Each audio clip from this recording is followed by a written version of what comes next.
SLBC టన్నెల్లో rescue operation కొనసాగుతోంది. సహాయ కార్యక్రమాలు డిప్యూటీ సీఎం భట్టి, మంత్రులు ఉత్తమ్, జూపల్లి దగ్గరుండి పర్యవేక్షిస్తున్నారు.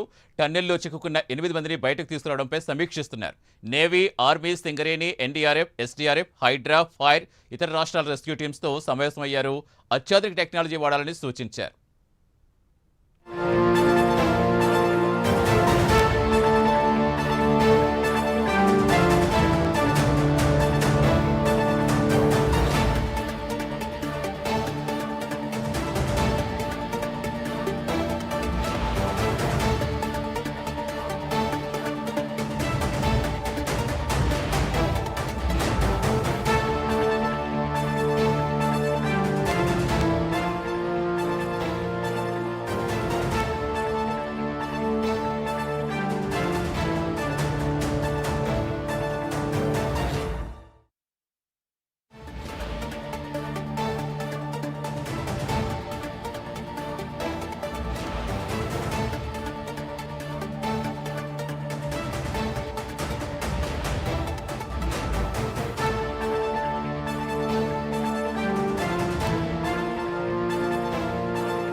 ఎస్ఎల్బీసీ టన్నెల్లో రెస్క్యూ ఆపరేషన్ కొనసాగుతోంది. సహాయ కార్యక్రమాలు డిప్యూటీ సీఎం భట్టి, మంత్రులు ఉత్తమ్, జూపల్లి దగ్గరుండి పర్యవేక్షిస్తున్నారు. టన్నెల్లో చిక్కుకున్న 8 మందిని బయటకు తీసుకురావడంపై సమీక్షిస్తున్నారు. Navy, army, Singareni, NDRF, SDRF, Hydraa, fire, ఇతర రాష్ట్రాల రెస్క్యూ టీమ్స్తో సమావేశం నిర్వహించారు. అత్యాధునిక టెక్నాలజీ వాడాలని సూచించారు.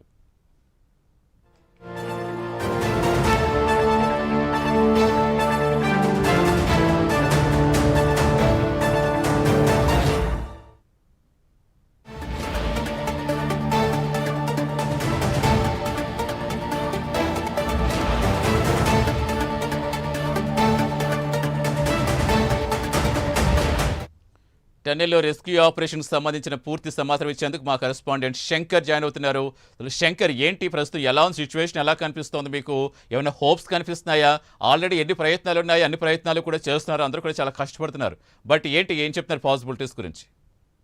రైట్ సతీష్, అయితే సరిగ్గా 4 రోజుల క్రితం శ్రీశైలం సొరంగ మార్గం ఏదైతే ఉండదో ఈ సొరంగ మార్గంలో ప్రమాదం చోటు చేసుకుందని చెప్పుకోవచ్చు. కరెక్ట్ 14 కిలోమీటర్ల మేర సొరంగ మార్గంతో గారు అక్కడ ముందు నుండి సొరంగ మార్గం తొమ్ముకుంటూ వెళ్తుంటే వెనక నుండి సిమెంట్ ప్లాస్టింగ్ చేయాల్సి ఉంటుంది. అయితే ఈ మేరకైతే ప్రక్రియ స్టార్ట్ అయింది. ఇది ఏదైతే ఉంటుందో సిమెంట్ చేసే పద్ధతి ఏదైతే ఉంటుందో పైనుండి నీటి ఊట వస్తుంటే అది గమనించని కార్మికులు ఒకసారిగా సొరంగ మార్గం కుప్పకూలిపోయిందని చెప్పుకోవచ్చు. ఆ టైంలో అక్కడ 8 మంది కార్మికులు సొరంగ మార్గంలో చిక్కపోయారు. వాళ్ళని తీసుకొచ్చేందుకు రెస్క్యూ టీంలు ఇప్పటికే అన్ని విధాలుగా ప్రయత్నాలు చేశారు, అయినా కూడా లాభం లేదని చెప్పుకోవచ్చు. వారి కుటుంబాలు, జార్ఖండ్ కావచ్చు, ఉత్తరాఖండ్ కావచ్చు, వారి కుటుంబాలు వచ్చాయి. వాళ్ళు కూడా ఆందోళన వ్యక్తం చేస్తున్న పరిస్థితి కనపడుతుంది. అయితే ఒకవైపు మంత్రులు కోమటిరెడ్డి వెంకటరెడ్డి, ఉత్తమ్ కుమార్ రెడ్డి, డిప్యూటీ సీఎం భట్టి విక్రమార్క వచ్చారు. అధికారులతో అన్ని రివ్యూ మీటింగ్లు కూడా చేయడం చూసాము. అయితే ఈ రోజు మార్నింగ్ అధికారులతో మాట్లాడంటే ప్రపంచంలో నలుమూలల ఎవరైతే ఉంటారో బెస్ట్ ఇలాంటి ప్రమాదాలు జరిగినప్పుడు అక్కడ పార్టిసిపేట్ చేసి, టన్నెల్స్ ప్రమాదాలు జరిగినప్పుడు అక్కడ పార్టిసిపేట్ చేసిన వారిని అందరినీ తీసుకొచ్చి బెస్ట్ నిపుణులతో, అంటే వాళ్ళని ఎలా రక్షించాలి, ప్రాణాలతో ఎలా బయటికి తీసుకురావాలని చెప్పేసి వాళ్ళతోటి చర్చలు నడిపిన సందర్భాలు కనపడుతున్నాయి. ఈ రోజు ఉత్తరాఖండ్ నుండి ర్యాక్ మౌన్ అనే ఒక టీం తీసుకొచ్చారు. ఆ టీం కూడా వాళ్ళని ఎలా తీసుకురావాలంటే ఒక సొరంగ మార్గంతో కాకుండా సైడ్ నుండి, పైనుండి కూడా ఏమన్నా తీసుకొచ్చే అవకాశం ఉందా, లేకుంటే సైడ్ నుండి హోల్స్ లాగా పెట్టి వాళ్ళని తీసుకురావచ్చు అని చెప్పేసి కొన్ని డిస్కషన్లు కూడా నచ్చాయి. అయినా కూడా ఈ రోజు మార్నింగ్ ఏదైతే ఉంటుందో మార్నింగ్ 8 గంటలకి 5 టీంలు రెస్క్యూ టీంలు లోపలికి వెళ్ళాయి. ఇంతవరకు అయితే వాళ్ళు బయటకు వచ్చే సందర్భం అయితే కనపడట్లేదు. ఇంకొక హాఫ్ అన్ అవర్ లో టీంలు బయటకు వస్తాయి. బయటకు వస్తే ఒక క్లారిటీ వచ్చే అవకాశం ఉంది సతీష్. అంటే ప్రధానంగా ఈ నీరు బురద సమస్యగా మారింది చెప్తున్నారు. అసలు ఆ నీరుని తోడే ప్రయత్నం ఎంతవరకు వస్తుంది అనుకోవచ్చు? ఎక్కడైనా కనిపిస్తుంది అంటే ఆ నీటిని తోడేందుకు చాలా అత్యాధునిక టెక్నాలజీ వాడుతున్నామని చెప్తున్నారు. గత 3 రోజులకి ఇదే సిచ్యువేషన్ కొనసాగుతోంది. అక్కడ ఏమైనా కనిపిస్తుంది అనుకోవచ్చా? నీరు బయటకు వచ్చే అవకాశం కనిపిస్తుందా? అయితే ప్రధానంగా ఈ ప్రమాదానికి కారణం నీటి ఊటే అని చెప్పేసి కొంతమంది నిపుణులు చెప్తున్నారు. అంటే ఈ 14 కిలోమీటర్ ఏదైతే ఉంటుందో అక్కడ ప్రధానంగా వాటర్ స్టోరేజ్ ఎక్కువ ఉంటుంది. దాన్ని డీవాటరింగ్ చేయాలి. అంటే పైపులు పెట్టి అక్కడ వాటర్ ని ఎప్పుడు కూడా అక్కడ నిల్వ ఉంచకుండా వాటర్ ని తీసి వేరే ప్రదేశాల్లో పోసేలాగా ఒక ఒక సిస్టమ్ అయితే ఉంటుంది. అయినా కూడా అక్కడ ఆ సిస్టమ్ లేకనే ఈ ప్రమాదం జరిగిందని చెప్పేసి కొంతమంది నిపుణులు అయితే వాపోతున్నారు. అంటే ప్రమాదం జరిగినప్పుడు భారీగా బురద వాటర్ వచ్చింది అక్కడికి. దాని ద్వారా కార్మికులు ఆ బురదలో చిక్కుకుపోయారని చెప్పేసి కొంతమంది అంటున్నారు.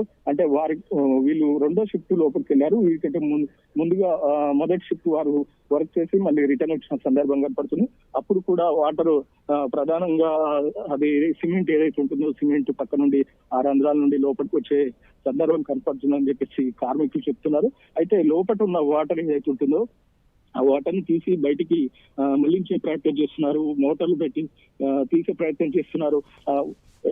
నీరు బయటికి వెళ్ళినా కూడా కార్మికులు ఆ బురద కింద ఏమైనా చిక్కుకుపోయారా అని చెప్పేసి అలా కూడా ఆలోచిస్తున్నారు. ఒకవేళ బురద కింద చిక్కుకపోతే వాళ్ళని ఎలా బయటికి తీయాలన్న కోణంలో కూడా ఉత్తరాఖండ్ నుండి ఈరోజు ఒక స్పెషల్ టీం ఐదుగురు బృందాలతో అయితే ఒక స్పెషల్ టీం వచ్చింది. ఆ టీము మట్టి కుప్పలు ఏవైతే ఉంటాయో మట్టి కుప్పలకి హోల్స్ చేసి ప్రత్యేకంగా ఆ హోల్స్ లాగా పెట్టి దాంట్లో లోపలికి వెళ్ళి వాళ్ళని బయటికి తీసుకొచ్చి ఒక టీం కూడా తీసుకొచ్చారు. ఇంతకుముందుకు ఉత్తరాఖండ్ ఏదైతే ఉంటుందో ఉత్తరాఖండ్ లో కూడా ఇలాంటి ఒక ప్రమాదం జరిగింది. ప్రమాదం జరిగినప్పుడు అక్కడ నుండి వాళ్ళని రక్షించే ప్రయత్నం చేశారు. వాళ్ళని తీసుకొచ్చిన టీంని ఈ రోజు ఇక్కడికి తీసుకురావడం జరిగింది. వాళ్ళు మార్నింగ్ 9 o'clock అయితే లోపలికి వెళ్ళారు. ఇంకొక హాఫ్ అన్ అవర్ లో వాళ్ళు బయటకు రావాల్సి ఉంది. లోపల ఉన్న వాటర్ అయితే మోటార్ల సహాయంతో బయటకు తీసుకొచ్చారు. కొద్దిమేర అయితే వాటర్ ని బయటకు తీసుకొచ్చేప్పటికీ బురద ఎక్కువగా ఉందని చెప్పేసి అధికారులు చెప్తున్న పరిస్థితి కనపడుతుంది. Right, thank you Shankar.